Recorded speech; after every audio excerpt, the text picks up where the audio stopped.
everybody, what is going on? I am Maximus Rex and this is Big Baby Reviews. Today is Capullo Day. We're taking a look at QUASAR, issue number 35, cover dated June 1992. Now I know that's quite a jump from last week's review of issue 29 to go all the way to 35. But in between there, I think I'm only missing one or two issues, maybe even just one. And I think one of those is a Capullo drawn issue, and then I realized all the other issues I do have from 30 to 34 are drawn by someone else. There's a fill-in artist on all of those issues, so covers by Capullo, so kind of bought those issues for nothing, other than the fact usually I don't buy, honestly, even covers just because the artist I like is the cover artist and doesn't do the interiors. I want a combination of both, and I'm certainly not going to review those, but I guess that's the way the cookie crumbles. I'll leave my collection anyways, but that's why the jump ahead to issue number 35, as of course, especially with QUASAR, I've told you I'm not so fond of the storyline, and I'm mostly focusing on the artwork with this one, starting with the cover, which looks great. I think this issue, you'll see, is, you know, it is basically 6 months later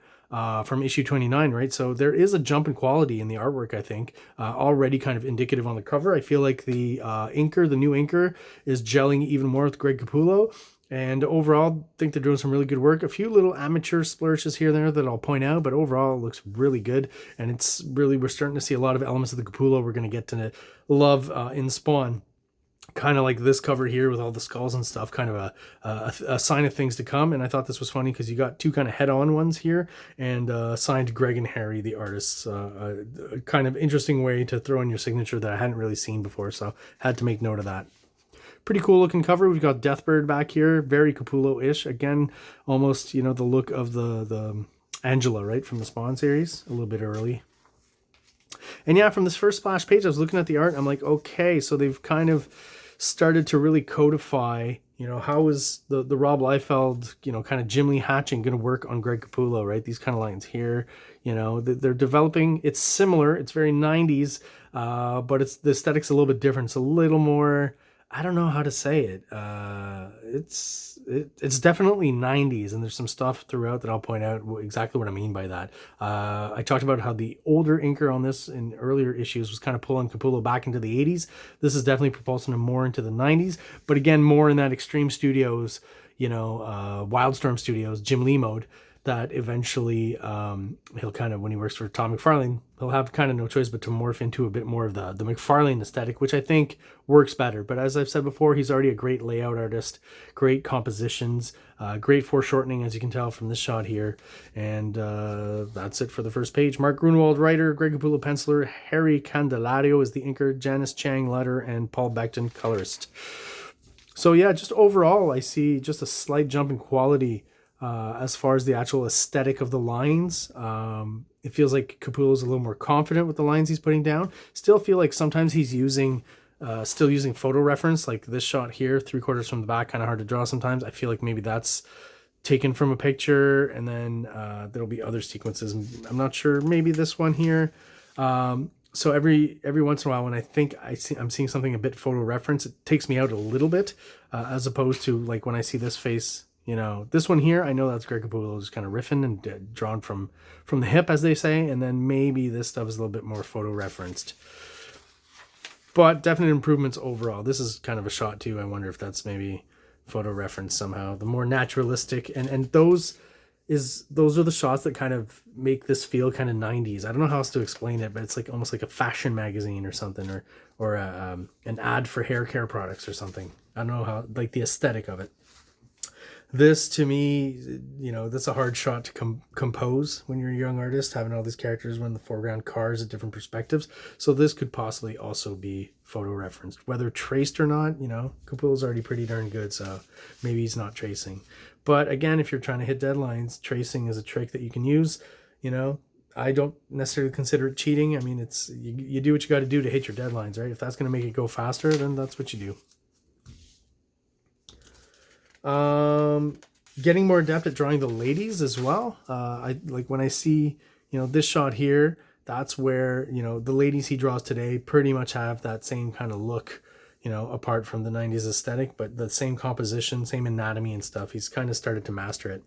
I've always seen a slight kinship in certain shots between how Greg Capullo does anatomy and figures and how John Romita Jr. does it.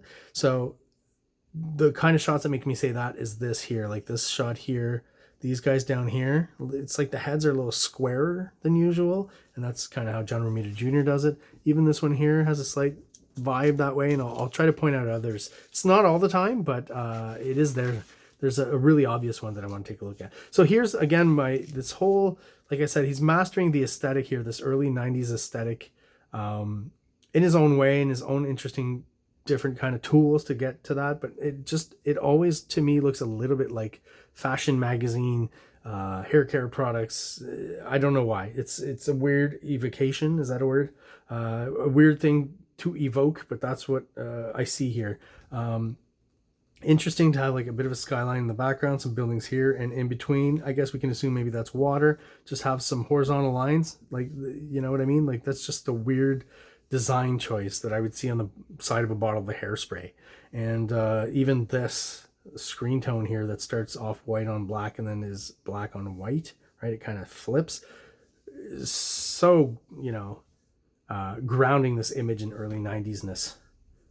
Another word, I don't know if that exists, but oh, and this guy too, this is one of those little bit of flourishes where I'm like, I feel like the finished art is just slightly amateurish, especially next to this here. There's something a little more, I don't know, not labored, but just not as confident, I guess. And this character is on some sort of like cosmic treadmill that Quasar is generating here. What an odd choice. What an odd choice. Cosmic treadmill. Layout wise, it's looking pretty good. It's looking pretty 90s. He's doing the long vertical panels. He's doing the overlaps, right? Again, he'll do these a few issues ago. I mentioned this is another one, a crop, where it's just a bit of Quasar's head at this angle and this, you know, moving away from us, foreshortened arm. And I just love those tight close-up crops like that he does very well. This weird kind of jizz emanation from Quasar's hand is an interesting choice, yellow jizz. Some cool shadowing here, like all the way like from the one of these pillars, I guess, casting a shadow on Quasar here, seeing them all in the background and casting shadows on the ground as well. Very cool, kind of a 90s Kirby vibe to it in a way. It's staged and composed, and also for some reason just kind of reminds me of Guardians of the Galaxy movie, their ship, as almost as if they're in that ship, and then Ronan the Accuser's here, so that kind of connects, right? There's my segue. Even slight design things in the layout that he does, like just adding this black mass in within behind these panels here, adds a little bit to the menace of the page, right? And all the destruction and the death on this planet that the Shi'ar apparently have taken over. And of course, well, you know, they're going to get found out. And we've got members of the Shi'ar Guard, I guess, the Shi'ar Star Force is what they're called, attacking Deathbird, we finally see, right? That's kind of an interesting overblown design, right? Why exactly does she have tubes surrounding her boobs and then into her arms? Is she like projecting breast milk somehow? Is that what that is? It's an odd choice. So here's the shot. Yeah, this is the one where, doesn't that to you feel just almost like exactly like John Romita Jr.? Like pretty darn close. Also reminds me of Ron Garney for a while when he was doing that Captain America run with Mark Waid, similar to that as well. It evokes a lot of stuff. And here, just a weird kind of not typically Greg Capullo-ish face. Again, doesn't look typically how Quasar looks when he draws him. I almost feel like it looks like a manga character a little bit here. Maybe I'm seeing something that's not there, but that's kind of what it evokes for me. I thought the starship design here was very interesting, almost as if you know, the video game Castlevania had some sort of futuristic sci-fi trilogy component or something. You know, Castlevania in the future in space, and this would be, you know, Dracula's floating gothic spaceship. Very cool design. Like bits of church and stuff and starship. Pretty interesting. Very different. And, you know, a rectangular design, pretty much, you know, I'd almost feel like that wouldn't work, but it looks great here. So weird sequence with some sort of Yoda seer kind of character. This is another instance where artistically, I don't quite understand how, you know, the pencils are coming in for the inker, if the inker is doing something different there, or the rendering on these faces, these close-ups, it almost feels like I said, like a cheaper version of the Jim Lee, you know, Extreme Studios, Rob Liefeld kind of inking, that West Coast inking. It's not quite there yet. It's not perfected, Then you get other places where I think it works perfectly, like on this shot of, you know, the crowd and all these different characters. Even this weird kind of double lighted dark effect on the side here kind of works for me. You know, up close here on Quasar's what a great what a great eye, and all of this works for me. But then all of a sudden it just kind of falls apart here, like all of a sudden it's, you know, Mark Pacella inking. Not 100% consistent. Pretty good overall, but just not 100%. And I would chalk that up still to the inker. This I thought was very, both shots of this, I always forget his name. It's not Ego. Or is it Ego? Epoch. There it is. So the living planet, you know, it used to be an adult, is now a baby or something, or a young child. I'm not quite sure, right? But I feel like this drawing here and this drawing here all of a sudden pulls Greg Capullo out of the aesthetic of this and almost into, like, you know, you imagine a little more noodly McFarlane or Danny Meeke inking on top of it. And this drawing and this drawing would be right at home in Spawn, right? And that aesthetic. And it's like, you know, for all the kind of learning curves you have as an artist, it seems that from the get-go, Capullo was very skilled, I think, at drawing children's faces, right? Because the proportions are vastly different, right? To get the point across that it's a child and not an adult. Some artists do it right. Some artists have issues with that. I mean, it's not easy. You got to know, you know, you know, generally when you're a child, the eyes sit a lot lower on the head and the top of your head is a little bigger and bulbous, I guess. That's the best way I could describe it. Oh, we got a bit of camera shake. Sorry about that. So he's done it right from pretty much the beginning. And then someone like John Byrne, famously, if you look it up, I think it was an issue of Avengers or Avengers West Coast, where he draws two kids and they just basically look like shrunken, you know, adults, and it just doesn't work. Another shot where there's a bit of a John Romita Jr. kind of vibe to it. And this must be a thing this week. I don't know. Yesterday's review, the book ended on a double page splash that you had to turn. That was Sword of Azrael with Joe Quesada. And now Greg Capullo does the same in Quasar, introducing this guy. I guess he's Soul Eater. Does he already exist, you know, prior to this? Is this a Capullo design? I don't think so. I don't feel like it is. I feel like it's not a Kirby design, but it's someone who's really into Kirby, who designed a Kirby like Cosmic Monster God or something. You know, the square kind of shapes and always helmet and horns and, you know, the interesting kind of set of teeth that are vastly different from humans, right? And there's definitely a Kirby vibe to this image, right? The extreme foreshortening of the hand, the fingers almost kind of Kirby-ish and squared off.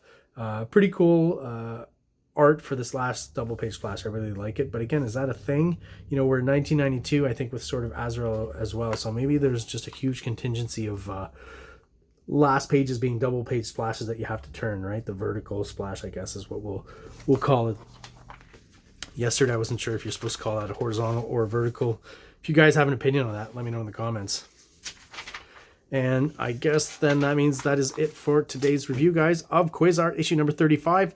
If you're still watching, guys, and you're still subscribed, thank you so much. I really do appreciate you following the channel and watching the videos. It really helps us out here, helps us keep going and producing these. If you're watching but you're not subscribed, please do so below. It only takes a quick second for you, and it really does help the channel out, helps us grow, helps get us out there to other people who are into comic books just like we are. So thank you once again, guys. Have an awesome weekend. Like, subscribe, like, subscribe.